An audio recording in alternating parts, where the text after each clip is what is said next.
I've known this man. I've known Bill for many, many years, and I'm proud to have him on here with us. Very smart, intellectual man.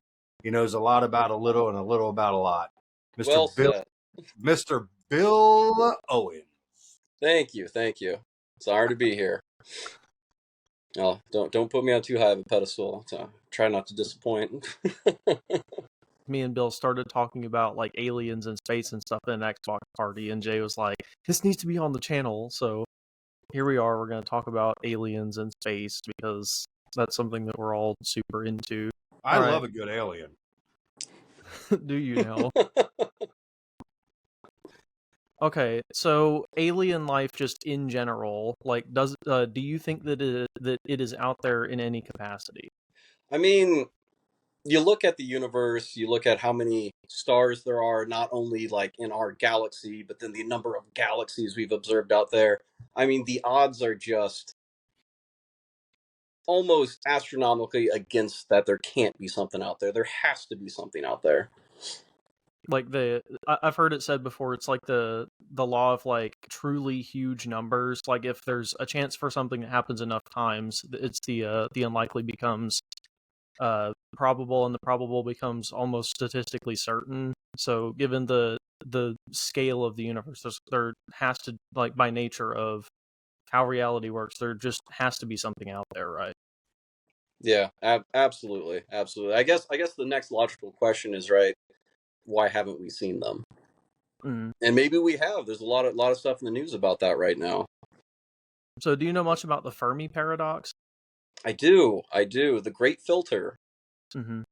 So pretty much maybe that leap to intergalactic or interplanetary travel is just so great that no one's actually done it yet. You mentioned the Great Filter, so do you want to tell our viewers what these filters could or might be? I'm curious of what these filters are. And Yeah, yeah, why absolutely. it didn't filter a guy like me out. Right. Well, I guess it all comes about when you think of human evolution as we are right now. You know, went from fighting with swords to guns to now we have cell phones. You have a smart computer on in your hand at all times, right? I mean, the next logical leap is conquering space. And then once you've conquered that, you go to other solar systems and other stars.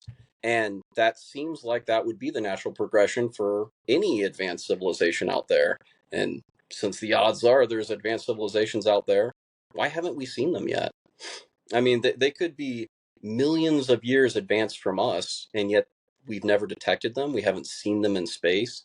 So the Great Filter is kind of this theory that there are no intergalactic travelers. There's something that stops you from getting to that point, whether it be that advanced civilization just destroys themselves. Maybe it was AI that went awry. Maybe it was their own weaponry. I mean, us, even as humans, have enough nuclear capacity to completely end all life on Earth. So, I mean, that's a real scary thought that if there is no intelligent life that's visited us or that we've ever detected, maybe that's our fate doomed to happen before we can make it that far. I've heard theories before that potentially the filters per se that are a barrier to us becoming like an intergalactic species could be behind us already. Like maybe any advanced civilization that discovers nuclear technology. Like usually within discovering that kind of technology, they tend to wipe themselves out. Because, like, for us to do the same for ourselves, we wouldn't have to nuke like every inch of the Earth's surface. We'd only have to detonate like 100 warheads to put enough ash into the atmosphere to cause like a nuclear winter.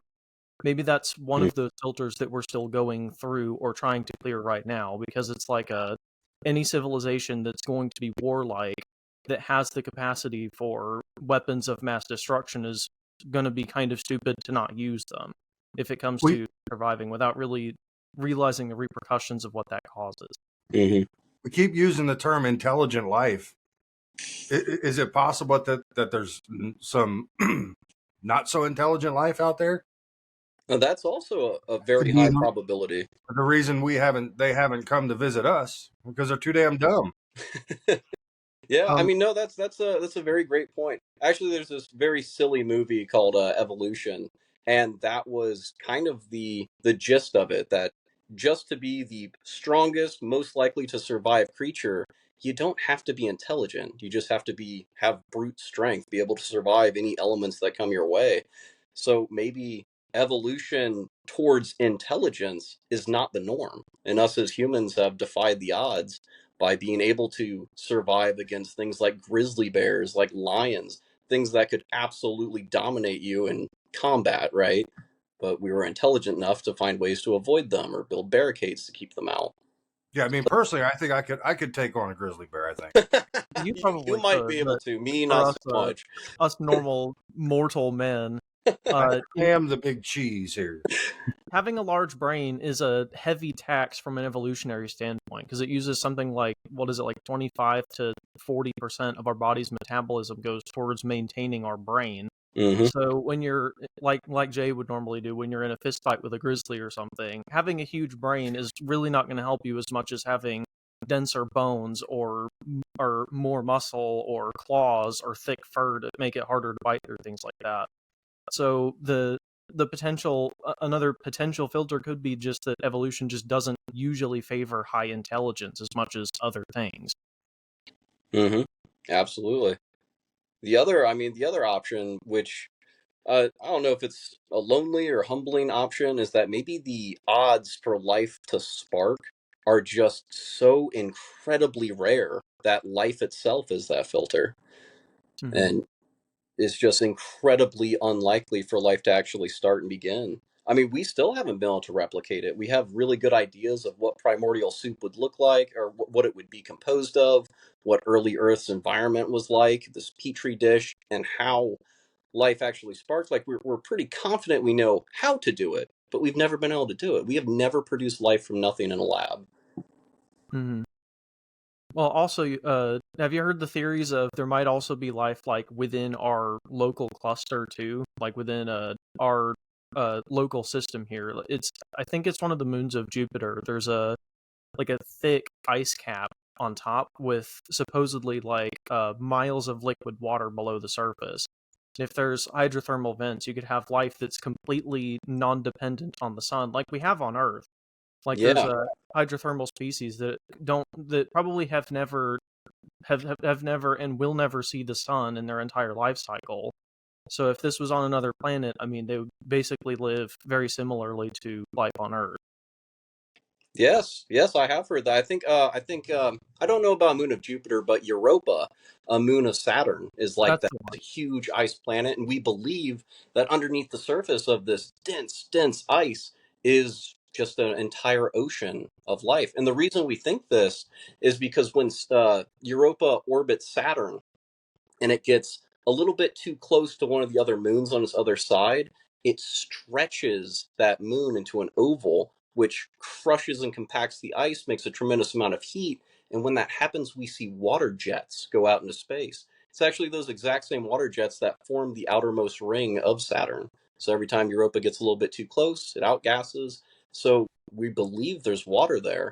Another interesting thing about Europa is we used spectroscopy to observe the light that comes back. So it's just the study of organic or elemental reflection of light. We shine light on it, we see what comes back, and then we can determine what kind of material that is.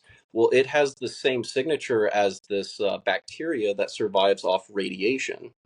And Saturn gives off an insane amount of radiation, plenty enough for a organism that lives on the surface to absorb it. So that's another thing that's really cool. Can't we also do that with like methane gas in the atmosphere, like on distant like exoplanets and stuff? Yes, yes, exactly, and that's how we would detect. And we, as far as we know, oxygen is what we need, and carbon dioxide is the byproduct of organic life. So if we detected that, we would know, hey, there's probably organic life there. Yeah, absolutely. Saturn has a lot of cool moons, to include Titan. Titan doesn't have life that we know of, but it's very reminiscent of what we believe early Earth was like. It's incredibly cold there. I think it was Voyager. It was either Voyager or Voyager 2. When it was flying past Titan, it shot a probe onto the surface of Titan just to see what it's like there. And it landed in this goo.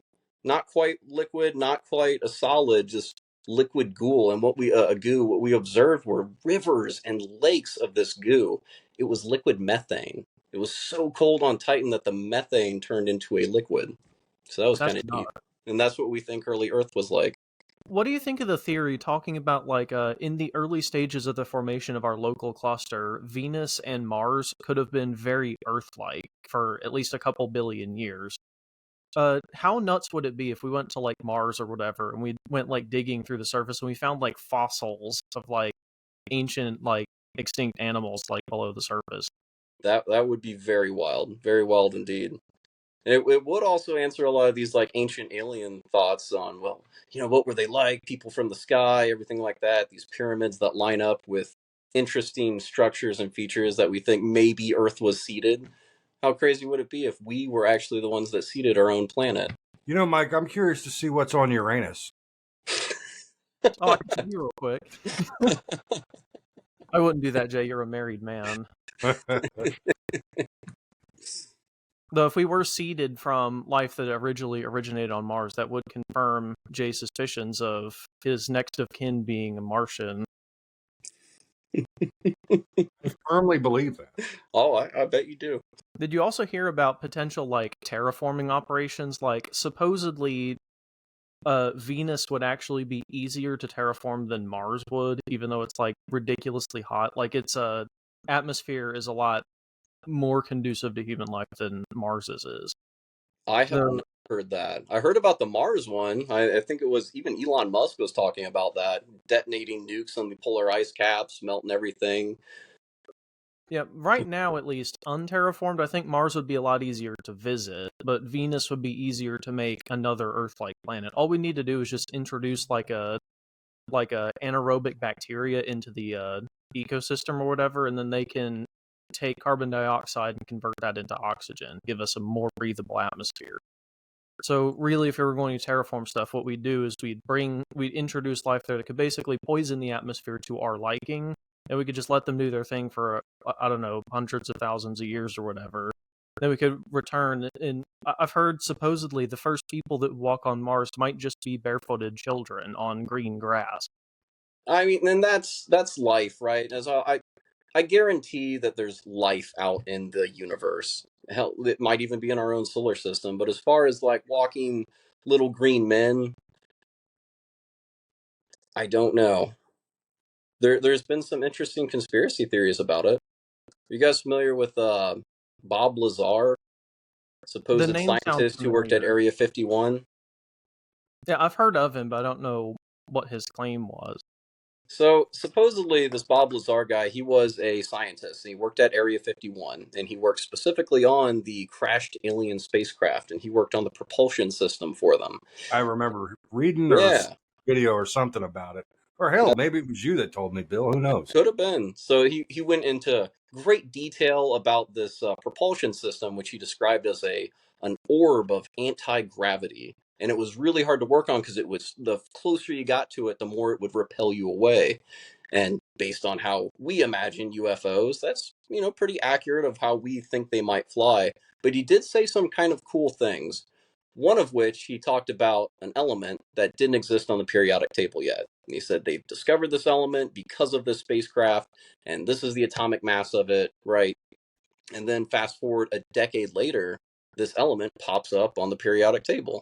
So that's unique. Not that you couldn't just guess the next element, right? There's a known atomic weight that's going to follow elements, so you could predict the next one. But that was very interesting.